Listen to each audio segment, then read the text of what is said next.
Hit the like button, people. Make sure you are subscribing. Some interesting reactions from some of the fan channels and media outlets due to sort of news and conversations that are going on at the moment. I want to get your views. I want to get your opinions in the comment section below. Make sure like buttons are hit and subscribing, as I say. To start off here with a little bit of Mark Goldbridge. We should bring Glazers out with full force. Look, if they sack Ten Hag, I'm in EOS out. And people will go, oh, that's ridiculous. But I am. Sod it. You know, Why? I want to make sure I've heard that again correctly. Let me just go back again. Hag, I'm in EOS out.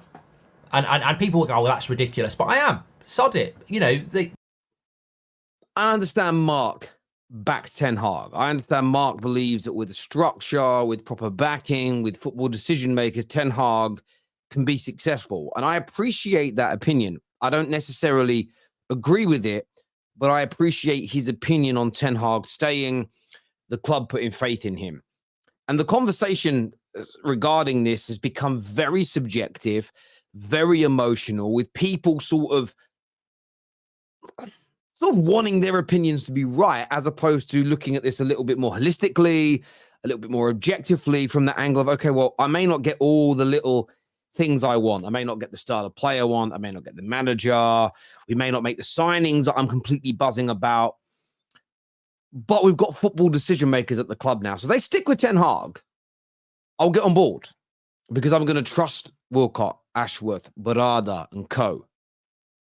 I'm trusting them.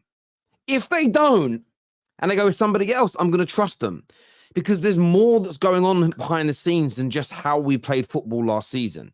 It's a much bigger review. There's much bigger conversations going on. We may be in a position, and we won't know until we know. Maybe, let me paint one hypothetical. Ten Hag actually says to Ineos, do you know what? With the direction you're looking to go in, I don't want to be part of that. Or I don't agree with these 8 things of a 10-point plan, so they have to part company. So saying that you're going to be Ineos out and go against their decisions because you've not got something you want, listen, I respect Mark. I love what he's built at the United stand. You know, he's killed it in this industry. But that, for me, is too short-sighted and too matter-of-fact this early in the quote-unquote process. But I'd love to know what you think. I'd love to know what you feel. Maybe you agree with Mark. Maybe you disagree. Give us your views and your opinions in the comment section below. At the end of the day, let me tell you now, when people say to me, raise your standards because you want trophy, raise your standards.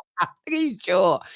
He's jaw. Let's go with his jaw. Raise your standards because you want trophy. Raise your standards. What do you have to do with whether we win a trophy or not? It What doesn't are you necessarily mean the best team wins the cup. Because if the best team wins the cup, Manchester City would have won it. The fact is, the matter is, the computer said, Floyd said, "F T.I., fuck Nelly, fuck 50." I'm like, what did he say f me for? Nelly fucked your first baby. What? Why me? Why is he coming from Man United? Wins the cup, Manchester City would have won it. The fact is, the matter is, you need a little bit of luck in those competitions. You need a little bit of everything to go your way. At the end of it, you can raise your standards. Raise your standards in the league, and that takes care of it. And hopefully, you can get a cup along the way as well. But when people say raise your standards, what for the FA Cup?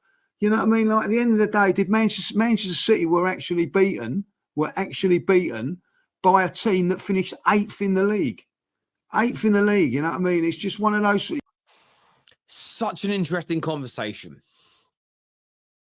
I was researching the definition of raising standards or having high standards. Do you know what they say? I'm going to read this to you here. It says having high standards and raising standards is about pursuing excellence. So I think Standard FC would agree with that. It is about pursuing excellence. It's about believing that everything matters, even the small stuff, to gain success or achievements. Well, without this outlook or belief, one could say everyone and everything would stay mediocre. So there's a real interesting dynamic here because Standard FC don't care about the small things. They don't care about the journey. They don't care about Man United right now. They don't care that we're making sort of pointless staff redundant. They don't care that we want the gym to be kept tidy and trash cans to be emptied. They go, that's all just nonsense. Play good football. I agree with this definition of what high standards are. Every little department, moment, making sure that the person that makes the tea is making good quality tea and the cups are clean is every bit as important as ensuring that we have the best players for each position. I genuinely believe that. At the same time, though, just having high standards, it's become a buzzword. And the irony is, Standard FC, especially in the Man United fan base, I'm sure Arsenal fans feel the same.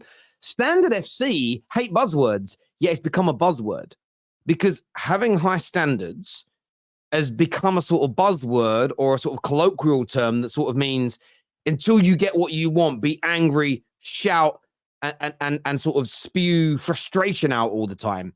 When just because you've got high standards doesn't mean that you have to be angry every step of the way. And I think there is a real happy medium here. So let me just break this down because I know some of Standard FC are watching and they're getting annoyed. I agree with having high standards, but you also have to understand that just saying I have high standards, and when people say I'm going to hold people accountable, I don't even know what that means anymore. It's almost losing its meaning. I will hold Ineos accountable this season if we don't progress in the first year as I see fit. But holding them accountable doesn't mean I write them off forever. There has to be balance. There has to be nuance. This idea that if things are not perfect straight away, you screw it all up and sort of start again is crazy. Because when you look through the definition of having high standards, yes, it's the pursuit of excellence. It's creating marginal gains in lots of different areas.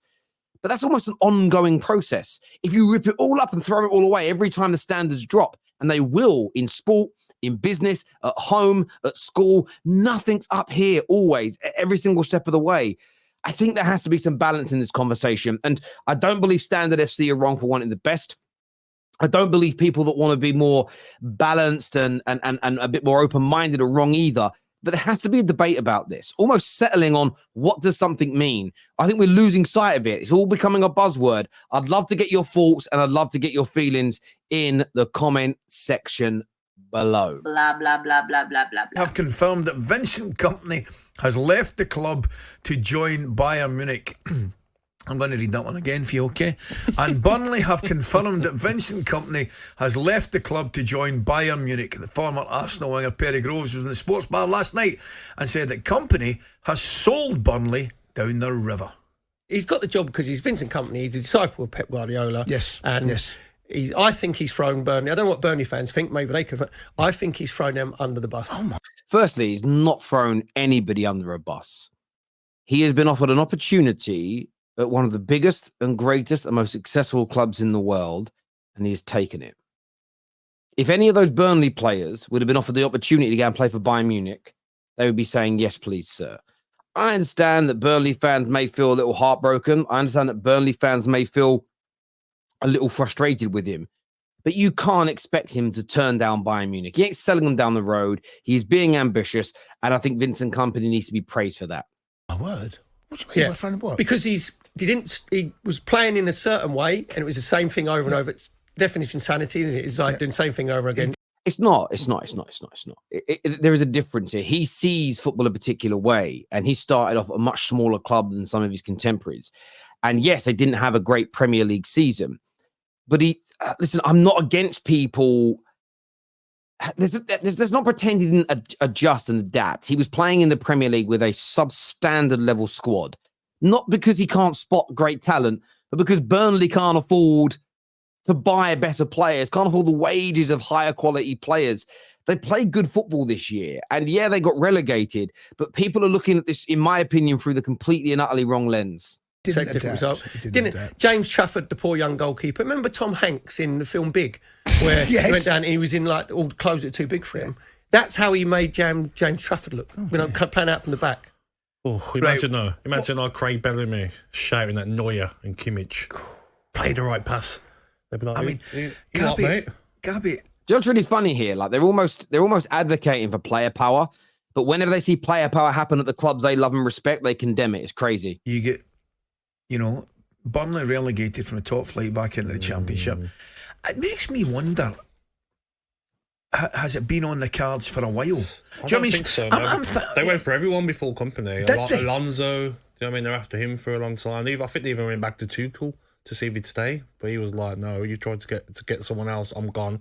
But what does it say to like future managers of like, you know what, just play the way you want to play. No matter what happens, you'll get that move because you've got better players. Sort of gives that the wrong sort of like signal, doesn't it, to other managers of that caliber? Are you getting, well, effectively, you're getting rewarded for failure, aren't you? Yep. Yeah, again, I think that's a very reductive way of looking at the situation. Firstly, anywhere between 7 to 10 managers rejected Bayern Munich. So this wasn't as though Vincent Kompany was top of the list. So instantly, that sort of notion, if you got relegated and you got the Bayern Munich job, that's crazy. Oh, yes and no. If multiple other people would have said yes, it'd still be at Burnley and we wouldn't be having this conversation. Bayern Munich, through mismanagement, have got themselves into a position where someone like Vincent Kompany is obviously been on a list. We say a short list. It's a pretty long list, really, but a list of potential candidate managers. And they've failed in their attempt to get numerous people to come in. Therefore, they've been left with bringing him in. But Vincent Kompany is looking at this through the lens of this is a chance for me to really express myself with better quality players, and I can prove that I'm a manager of this level. And this is the difference. I think Vincent Kompany has shown that he's a good coach. Yes, his Burnley team didn't do in the Prem what they did in the Championship, but so much of that is to do with the squad they have and the money they have to spend. So I understand people becoming frustrated with managers that don't adjust and don't change. I haven't studied Burnley enough this year to see whether there were any peccadillos, any subtle changes. And I do think that subtle changes are needed. I've called Postecoglou out for it this year. Drop the line a little bit deeper at times. Maybe not overcommit at certain times of games.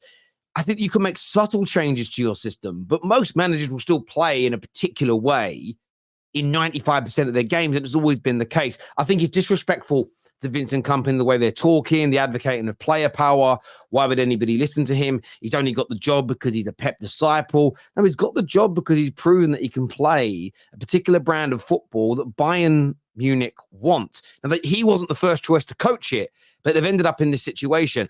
I'm in full support of Vincent Kompany here. I know he's a Man City legend, a rival of Man United, but I hope he does well. I'm not liking the way I'm seeing the mainstream media condemn this move, but I'd love to get your thoughts and your feelings in the comments section below. Until next time, people, take care, goodbye, God bless, and I'll see you all soon. Peace.